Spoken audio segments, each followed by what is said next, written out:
আসসালামু আলাইকুম। পড়ছি আমার লেখা কবিতা ক্ষমা করো। চলে যেতে হবে সবার আজ অথবা কাল, এই দুনিয়ার কেউ রবে না বেঁচে চিরকাল। সময় আমায় দেয় না সময় ক্ষমা চাইবার, মুক্ত মনে ক্ষমা করো সকল ভুল আমার। আয়ু আমার ফুরাবে যবে, যে কোনো দিন পারিনি করতে শোধ তোমাদের যত ঋণ। মা বাবা ভাই বোন সকল প্রিয় বন্ধুজন দিয়েছি দুঃখ অনেক, কবু করিনি যতন। দিনে দিনে ফুরালো আয়ু, কর্ম রইল বাকি, দিনের কাজে করেছি অবহেলা, দিয়েছি কত ফাঁকি।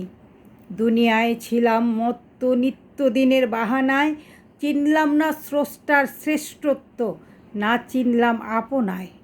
ভুলে ভুলে গেল জনম, সময় হিসেব করিনি, আয়ু গেল ক্রমে ক্রমে, শেষ হবে জীবনী। ধন্যবাদ।